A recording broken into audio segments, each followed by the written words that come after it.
Hey guys, Bungor here. Welcome to my guide on Lux. Lux is, in my opinion, one of the strongest mid carries in the entire game, and I will show you / explain to you why here in a minute. For her abilities, her passive is Illumination. She deals additional damage on auto attack after she has used a skill and dealt damage with that skill to enemies and minions alike. Great for farming, great for harass. Her next ability is Light Binding. It's exactly what it sounds. It binds an enemy and then it continues on in a path and binds an additional enemy if it comes in contact with one. Her next ability is Prismatic Barrier. It's a shield that goes out in front of Lux, shielding all all allies in front of her on the way out and then also on the way back. It's a double shield, very strong. Her E skill is Lucent Singularity. It basically places a circle on the ground that deals damage when Lux explodes it or when after a certain period of time. Her ultimate skill, Final Spark, is a straight nuke that deals damage to enemies a decent way across the map. Great for harass, great for killing, great for stealing buffs. So now that I've talked about the skills, I'm going to try to do something a little different this time. Rather than doing a play-by-play, I'm going to try to explain to you the ins and outs of Lux and what makes her such a good dominant champion.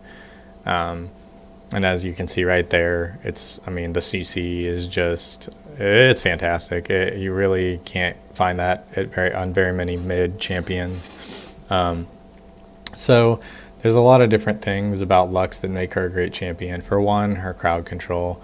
You can see me utilize it in every fight. You're going to see the stun. The double snare is really hard to beat. And then also you have her slow with her E skill and her semi-global ultimate. And then if you watch this play here, I'm going up to gank Riven, and I'm going to place this E right behind him, which takes up most of the top lane. There's really nowhere to go for him except for through that, and I probably could have ulted him just to get the kill, but he does flash right there, which is a good flash, and I do have to blow my ult because of his shield. I pick up the kill, but nonetheless. And then you can see here, as Morgana comes up into lane, I juke into the brush to dodge that, and then a bind there. Granted, had she been thinking a little harder, she probably would have black shielded that and killed me anyway, but lucky for me, she didn't. So I was off to a really good start.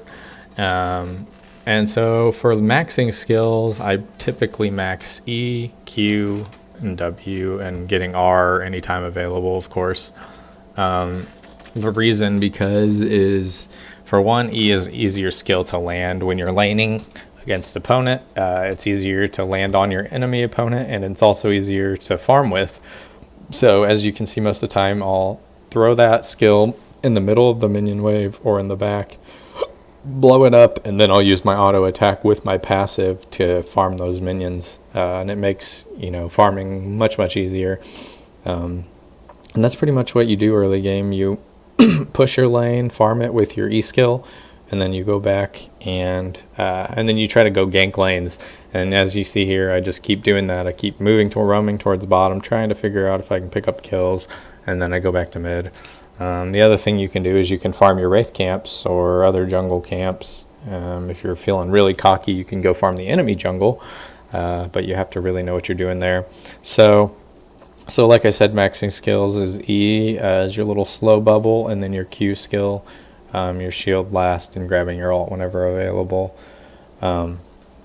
For items, I like to use the Chalice. It's kind of a newer, I can't remember the full name of the tier 3 Chalice, but it gives you cooldowns, it gives you mana regen, everything Lux really needs. It also gives you AP, so all of those things are important for her character, and it just makes her really strong. It's a really strong item on her. It also gives her magic resist for laning. So, and your ultimate is pretty much never worry about wasting your ultimate.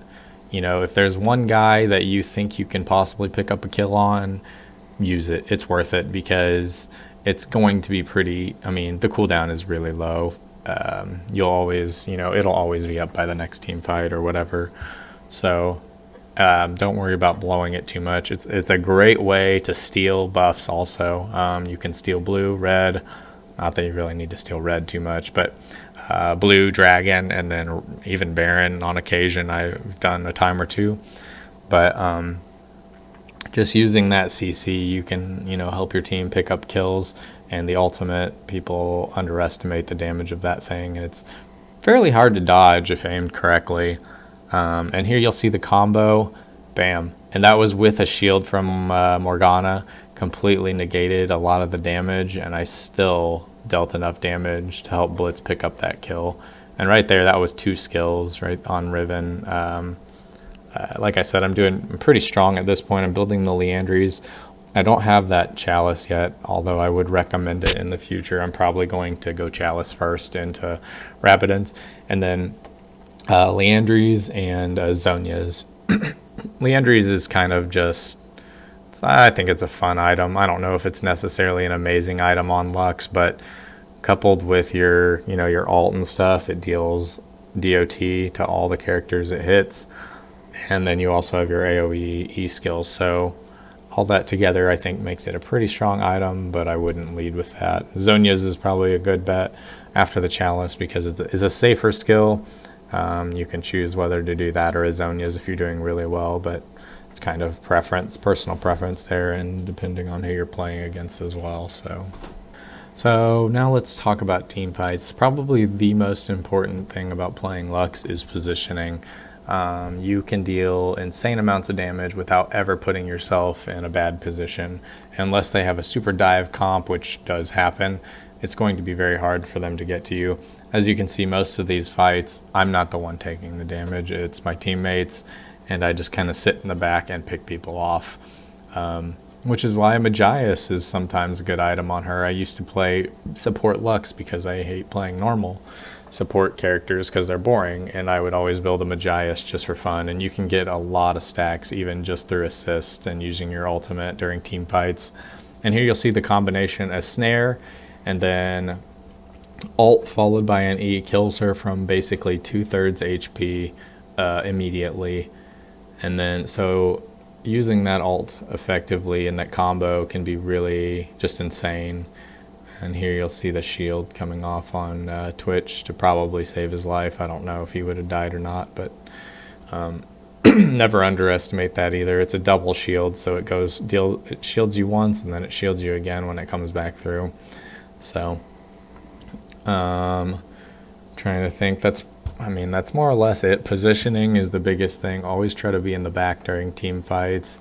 When you're in lane, just focus on farming. If you feel really comfortable with her and you can land a couple snares or QE combos or EQ combos or whatever, then you can basically, you can burst people down if you can get them caught with your ult as soon as you hit level 6. So she's a really good champion. I would strongly recommend picking her up if you've never played her before. She's probably one of the safest mid champions you can play. It's really hard to go wrong when you deal most of your damage from way out of their range. That being said, she does take a little bit of skill. She does require you to land a couple skill shots, including actually 3 of them, and especially being super effective with her. But just focusing on farming and then trying to be helpful in team fights by placing, crowd control and using your skills effectively. And as you can see, this last team fight here, I'm not going to do a whole lot. The team fight's pretty much over by the time I even get there. But I'm gonna, negate some damage from him, and we're gonna pick up this kill on Rengar, and we're gonna end the game. So that's gonna be pretty much it, guys. Let me know what you think. I appreciate any feedback. If you have any questions, anything like that, let me know. And I'm hoping to release some more videos like this in the near future. I know it's been a while, but I'd like to get back into it. So thanks for watching, guys, and peace.